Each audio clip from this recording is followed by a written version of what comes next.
Hello friends, I am Nitya Sharma. Welcome to the थूल academy. आप हमसे जुड़ सकते हैं फेसबुक के माध्यम से, व्हाट्सएप के माध्यम से और टेलीग्राम के माध्यम से, जिसकी लिंक आप यहाँ देख पा रहे हैं।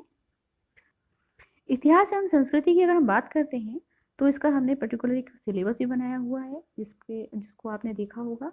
ये पिछले लेक्चर में हमने मौर्य साम्राज्य में चंद्रगुप्त मौर्य बिंदुसार की चर्चा की थी और उस समय पर जो प्रशासन में स्थिति थी, प्रशासनिक व्यवस्था थी, उसकी चर्चा की थी।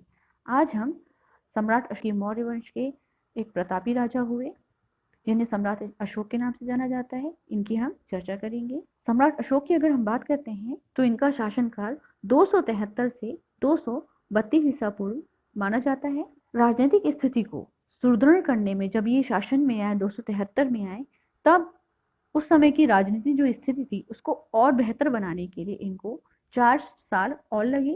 अशोक पहला भारतीय राजा था जिसने अपने अभिलेखों के माध्यम से सीधे प्रजा को संबोधित किया। सबसे पहले अशोक ने अपनी जो राजनीतिक स्थिति थी उसको सुदृढ़ किया, उसके बाद अभिलेखों के माध्यम से जनता को संबोधित किया। अशोक के अभिलेख की अगर हम बात करते हैं तो शिलालेख, जिसको हम तरह तरह की जो पत्थरों पर लेख बोलते हैं ना, पत्थरों पर लिखे हुए लेख शिलालेख कहलाते हैं। इस शिलालेख में प्रजाजनों को अपने विभिन्न जो नियम है, अशोक ने सारी जो प्रजा है उसे अपनी संतान माना है, ऐसा अपने शिलालेखों में वर्णन किया है। तो इस तरह जब राजा डायरेक्ट वे में अगर अपना कम्युनिकेशन कर रहा था, वो इस मैसेज के माध्यम से जो शिलालेख होते हैं उसमें लोगों को, जो प्रजा थी, उनको बताता था। प्रांतीय शासन व्यवस्था, अशोक ने अपने प्रशासन में प्रांतीय शासन व्यवस्था को लाया था, प्रशासनिक को सुधार भी किए थे, जिसकी हम आगे चर्चा करेंगे। कई शिलालेख, जैसे हमने अभी शिलालेखों की बात की, जैसे ये आप शिलालेख देख रहे हैं, शिलालेखों में जिसको हम अगर डिवाइड करते हैं तो ये, अगर हम शिलालेखों की बात करते हैं, अभिलेखों की बात करते हैं अशोक के, तो ये 3 भागों में विभाजित हैं।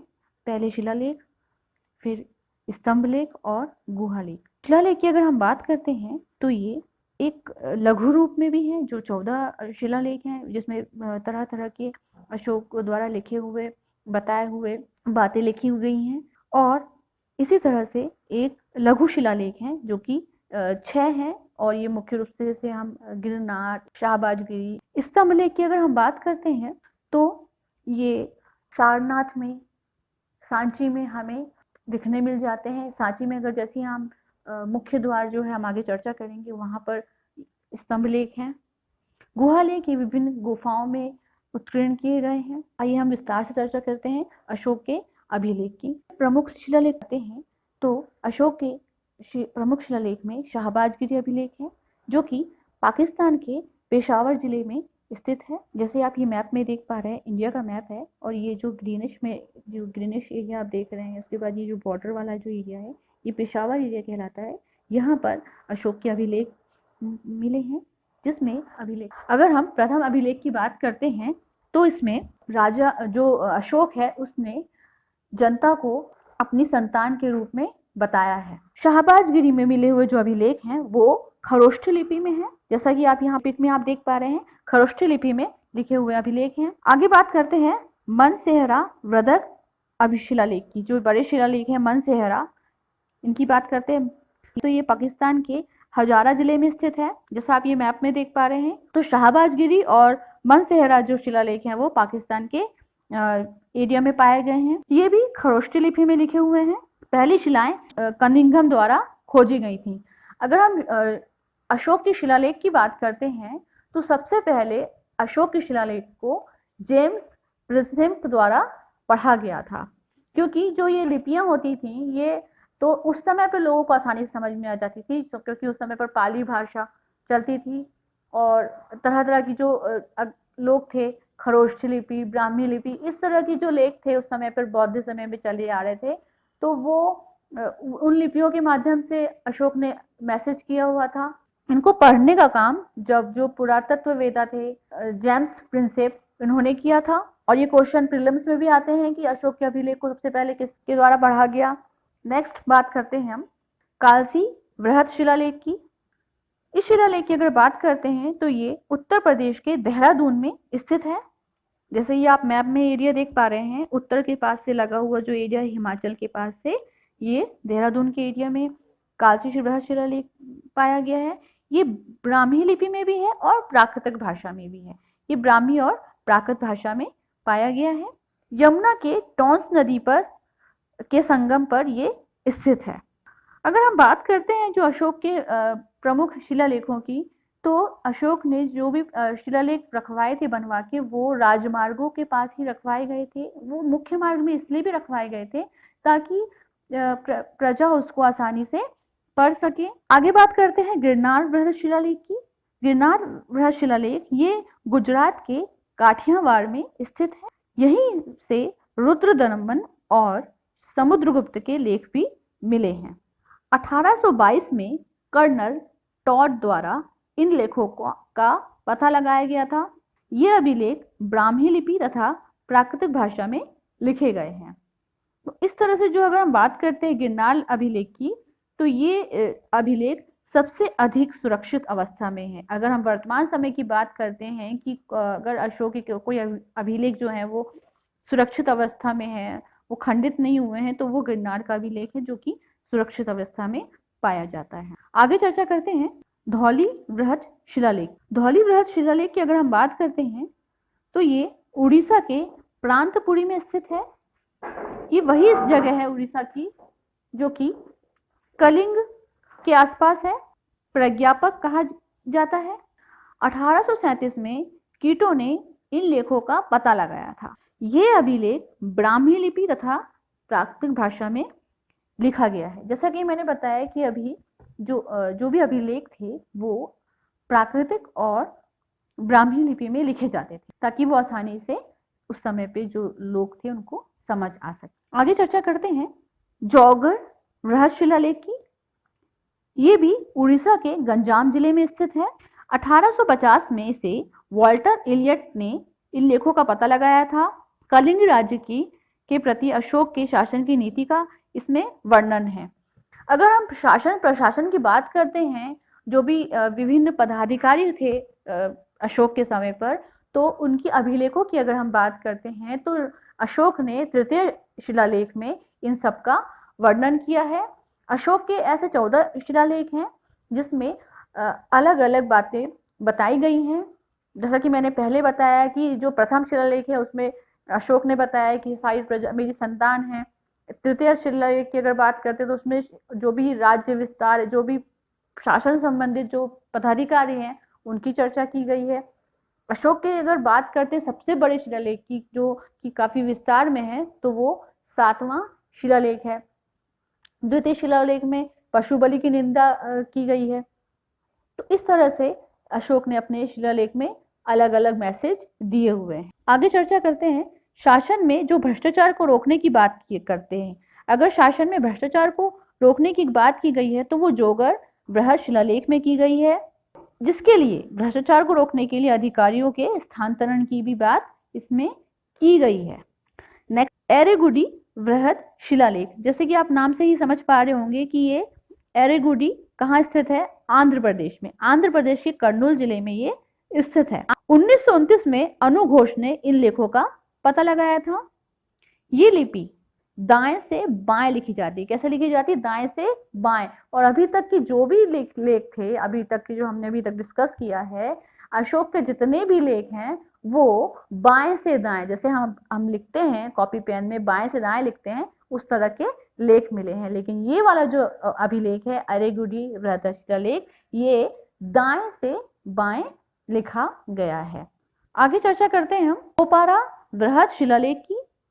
सोपारा बृहद शिलालेख महाराष्ट्र के ठाणे जिले में स्थित है। अनु घोष ने इसका पता लगाया था। अशोक के धम्म विजय का उल्लेख है। सोपारा में जो शिलालेख है उसमें अशोक के धम्म विजय का उल्लेख किया गया है।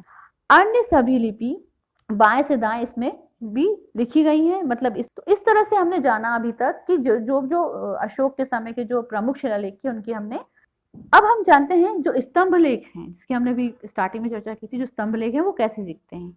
जैसे कि आप ये पिक में देख पा रहे हैं, स्तंभ लेख जो थे, जो इस आप सारनाथ का एक तरफ पिक लगा हुआ है आपके लेफ्ट हैंड साइड और राइट हैंड साइड पर सांची का जो स्तूप है, तो जो सांची के स्तूप में जो मुख्य द्वार है वहां पर अशोक के अभिलेख चित्रकारी में भी और इस तरह से अभिलेख लिखे हुए पाए जाते हैं, जो कि स्तंभलेख कहलाते हैं। इस तरह से अशोक ने अभिलेखों के माध्यम से जो भी मैसेज देना चाहा था, जो बातें थी, वो सीधे डायरेक्ट प्रजा को बताई थी। और अगर प्रीलिम्स की अगर हम बात करते हैं, अधिकतर क्वेश्चन ऐसे ही अशोक के अभिलेख से जुड़े हुए आते हैं। और अगर हम मेंस की बात करते हैं तो ये 3 मार्क्स में हमें आते हैं। और कभी कभी तो अगर हम प्रशासनिक व्यवस्था की अगर बात करते हैं या अशोक के साम्राज्य विस्तार की अगर बात करते हैं तो उसमें भी हम बात कर रहे हैं अब अशोक के समय की प्रशासन व्यवस्था की।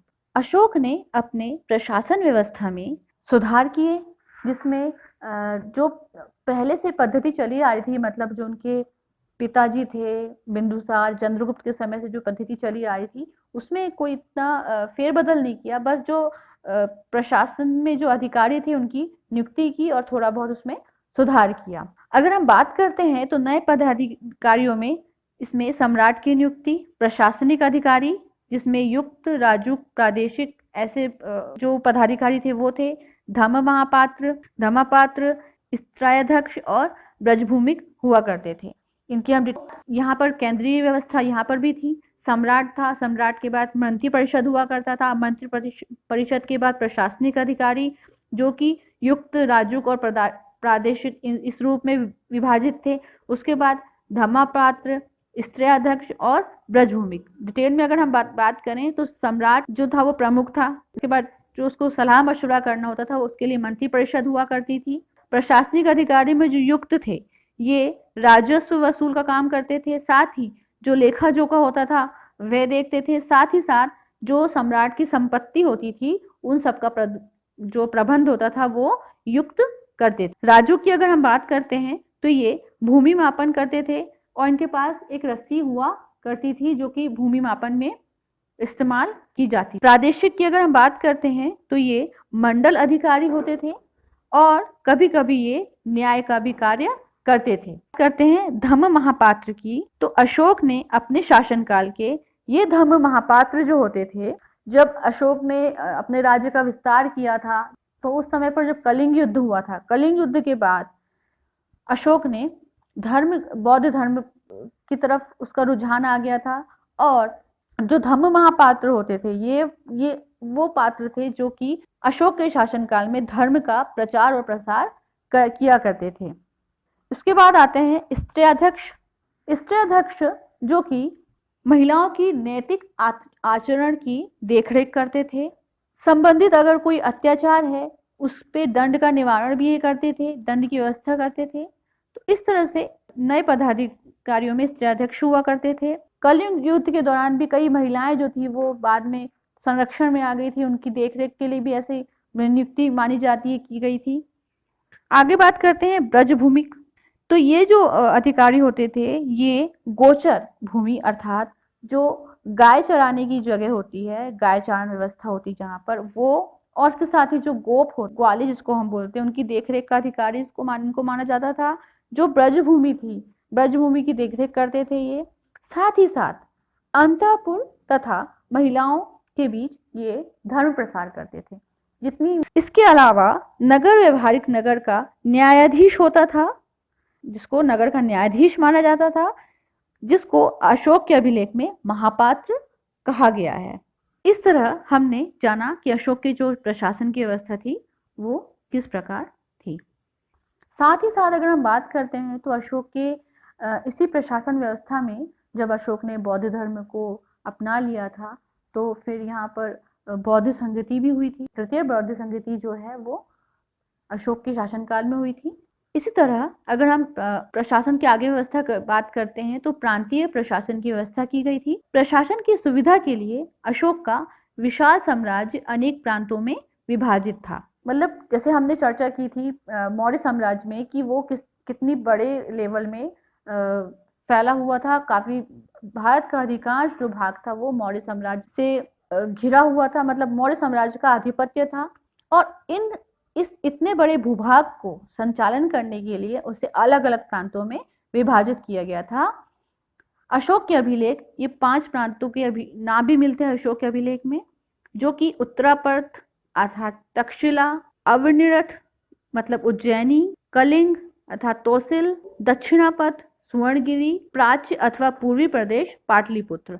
इस तरह से अगर हम बात करते हैं उत्तर, दक्षिण, पूर्व, पश्चिम, मतलब हर एरिया में एक एक प्रांतीय प्रशासन की व्यवस्था की गई थी और इस तरह प्रत्येक प्रांत में एक राज्यपाल हुआ करता था जो कि राज परिवार से ही संबंधित था। और इस प्रशासन व्यवस्था में ये व्यवस्था थी कि जो भी उस प्रशासन से संबंधित जानकारी होती थी वो किसके पास आती थी? राज्यपाल के पास। और राज्यपाल ये सब सूचनाएं और जो भी प्रबंधन है, जो भी वहां पे परेशानियां जा रही हैं या जो भी मैसेज देना है वो राजा को देता था। तो इस तरह से गवर्नर की जो नियुक्ति की अगर हम बात करते हैं तो अशोक के समय से शुरू हुई थी। अशोक कुछ भी कार्य होता था तो वो डायरेक्ट वहां पे जो मंत्रीगण हैं उनसे नहीं बोलता था, जो राज्यपाल है उनसे ही वो बात करता था। इस तरह से प्रांतीय प्रशासन की व्यवस्था की अगर हम बात करते हैं तो वो अशोक के समय से शुरू हुई थी। इस तरह से हमने जाना कि अशोक ने किस तरह से अभिलेखों के माध्यम से जनता को बताया, प्रजा को बताया, किस तरह से अशोक ने प्रशासन की व्यवस्था की और किस तरह से प्रांतीय प्रशासन का निर्माण अशोक के शासनकाल में हुआ। तो ये रहा आज का लेक्चर। संबंधित जो टॉपिक है, जो भी इसमें डाउट थे, वो जो भी क्वेरी थी उसका समाधान हो गया होगा। संबंधित आपको कोई भी क्वेरी है, कोई डाउट है तो आप हमें कमेंट कर